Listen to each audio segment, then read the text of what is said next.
Akasban Imphal Moirangthem Ibehaibi Pau Pajari Ahanbada Maruiba Pau. Special Assistance to Status for Capital Investment gi makhada Pride of Hills Component hogdopagidama Mukhi Mantri Yumnamthem Chana Pradhan Mantri amasung Kendra gi Sel-thum Mantri da tawbimal khangba utli. Right for Digital Health Manipur Haibi Hiramda Ayushman Bharat Digital Mission na sinba cyclothon na ngasi ayu Imphal da pangthokre. Pradhan Mantri Narendra Modi na ngasi Namo App ki khuthangda Merai Boot Sabse Mazboot Sambat Thaurangi Saruk ama oina Assam amasung Puducherry Miyam amadi BJP Karmi Singa Wari Sanagadori amasung Tamil Nadu Vidhan Sabha Mikhali notification thokre Nongsup Bengal Vidhan Sabha Mikhali ahan batangkaki notification juk ngasi thokle.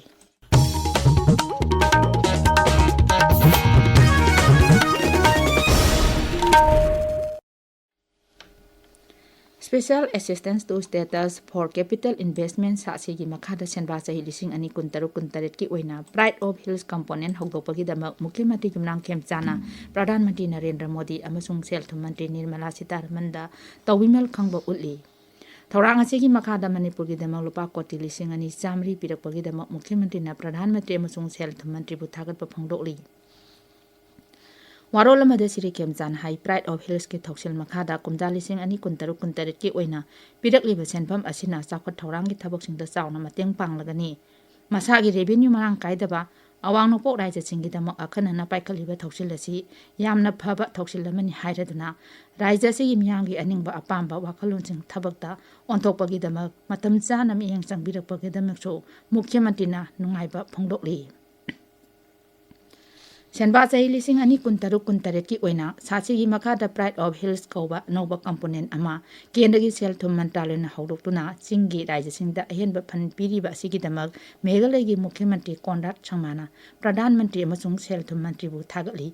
Mukhi Mantri na hai khongthang asi Meghalaya gumba raija singna thengnariba khudong chadabasing amasung senggot sagatpagi thabak paikhatpada mayoknariba singnarakpasing adubu akhanana sak khangbibani. Security akanba sexual thauranga loinana nomada changraba yara polamsing puba truck amasung petroleum pothok puba tanker sing Jiribam dagi Imphal tamna ngasi ayuk pothorakre. Aikoi gi Jiribam paumi ngathem bisochin hai ngasi Jiribam thadokiba gari sing adugi manungda LPG tanker 19 petrol kunumdoi amasung diesel 9 yauri. Atei truck sing adugi manungdana cement 13 amasung atopa polam puba gari sing yauri. Truck sing adu Imphal gi damak ngasi ayuk pung 3 makai adwaida Jiribam thadokibani. Right for Digital Health Manipur Haibi Hiramda Ayushman Bharat Digital Mission na sinduna cyclothon ama ngasi ayuk Imphal da pangthokre Information, Education and Communication gi saruk ama oina Digital Health Awareness, Healthy Lifestyle amasung miyam punna saruk yaminanaba pandamda tharum asi pangthokpani. Cyclothon adu Raija gi Health Services ki Director Dr. N. Hemantakumar singna lam thaki. Lamphel da laiba Health Directorate tagi lam tharaga Imphal gi maru oiba lambi sing chatlaba matung Medical Directorate ta cyclothon loisinki.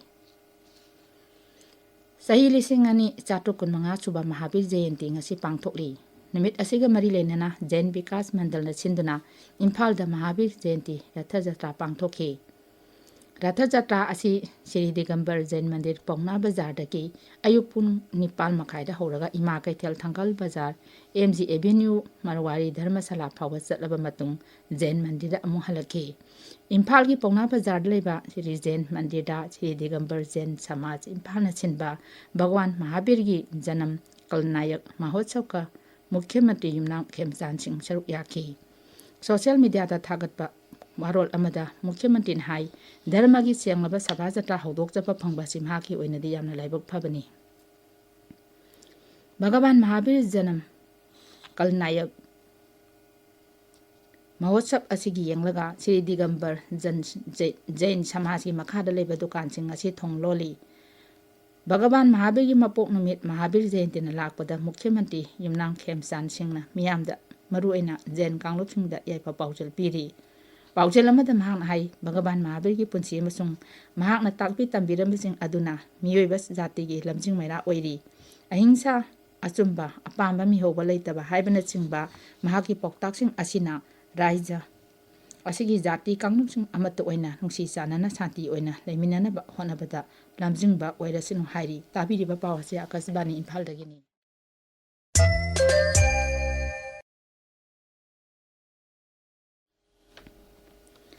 BJP Luchingma amasung Pradhan Mantri Narendra Modi na ngasi namo ekki khothangda Mera Booth sabse mazboot sambat thaurangi saruk ama oina Assam amasung Puducherry gi miyam amadi dolgi karmisinga wari sanagadori. Assamdagi saruk yaribasingda Pradhan Mantri na nungthil pung amada wa ngangani. Mahakki warol adu lakiba Vidhan Sabha mikhalga mari leinaba mapung oiba wafamsingda miyeng thangani. Madugi tungda numidang wairam pung 5 makaida Pradhan Mantri na Puducherry gi BJP karmisinga wari sanagani. Social media da matang thagalakpa warol singda Pradhan Mantri Modi na hokiba sahi tara asida Assam da sakotpagi khongjel yangsilakliba sing adu panki mahang hai rajya asida tongan ba sector kaya marumda singthaningai oina khomang chawsinba ure double engine NDA sarkar bu tam amaga sumakha tana voter singna sakotpirakani haina Shri Modi na thajaba phongdokhi. Assam da lakliba April 8 da Vidhan Sabha mikhal pangthokadoriba asigi yenglaga miyamna mikhal asida saruk yabe hengalhanaba district administration singna rajya sinba thungbada systematic voters education and electoral participation ki thabak sing paikhatli anowo voters singda akanaba miyang thamlaga sahara amasung khunggangi miyamda district administration singna miyangi oiba thabak ya paikhatli Tinsukia da leiba jabagan singda voter information slip sing yanthokhi Chirang District Administration na ha oiriba voter singa wari sanabagi thorum sing amasung u thabagi khongjang sing sinki. Nagaw jila dana nahaki vote nahaki hak asibu arembada manganganu haibe hiramda khongjang kya pangthoki. Morigaon amasung Sonipur jila dasu wall painting amadi street play gi khuthangda miyampu bhap tahanaba thorum sing sinki. Tamil Nadu Vidhan Sabha mikhal amasung Nongchup Bengal Vidhan Sabha mikhal gi ahanba tangkakki mikhal gi notification ngasi thokpaga loinana mirepse pisinaba yare. Tamil Nadu gi Vidhan Sabha constituency Jani Kuntra Marimakta April Kolumde da vote thadanagani. Rajya sigi oina mirepse pisinbegi aroiba numit April 3 tani. Mathang numita scrutiny pangtokani. Mirepse lokthopagi aroiba numina April 4 ni. Nongchup Bengal da ahanba tangkaki Vidhan Sabha mikhal da seat jama yangkhaini thoi da April kulumthoi da vote thadanagani. Ani suba tangkaktana April 9 da Vidhan Sabha seat jama nipuni thoi da vote thadanagani. Ani suba tangkaki mikhal gi notification April 2 da thokani vote masing May 3 da atei rajya singa punna thigani. Marak asida election commission na Nongchup Bengal gi police station jama budra gi officer in charge lokthokre. Makoising adugi manungda yamna thak wangna khanaba Bhawanipur amasung Nadigram Vidhan Sabha kendra sing yauri amoromda kelamda su anobo Vidhan Sabha khanaba mikhal April 4 da pangthokani. Lok Sabha da ngasi insolvency and bankruptcy court amendment bill lising ani kunmanga makata na khanagani bill asina insolvency and bankruptcy court lising ani taratok sendoknaba pandam thamli. Sabana ngasi lebak asidagi left wing extremism muthatnaba honaribasing khanarabasu yai.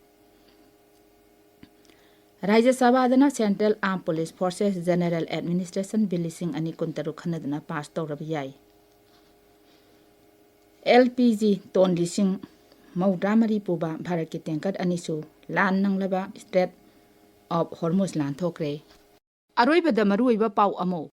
Special Assistance to Status for Capital Investment gi makhada Pride of Hills component hogdopagidama Mukhyamantri Yumnam Khemchana Pradhan Mantri amasung Kendra gi Selthum Mantri da tawbimal khangba utli. Right for Digital Health Manipur haibi hiramda Ayushman Bharat Digital Mission na sinba cyclothon na ngasi ayu Imphal da pangthokre. Pradhan Mantri Narendra Modi na ngasi namo ekki khothangda Mera Booth sabse mazboot sambat thaurangi saruk ama oina Assam amasung Puducherry gi miyam amadi BJP karmi singa wari sanagadori amasung Tamil Nadu Vidhan Sabha mikhal gi notification thokre. Nongchup Bengal Vidhan Sabha mikhal gi ahanba tangkaki notification ju ngasi thokle.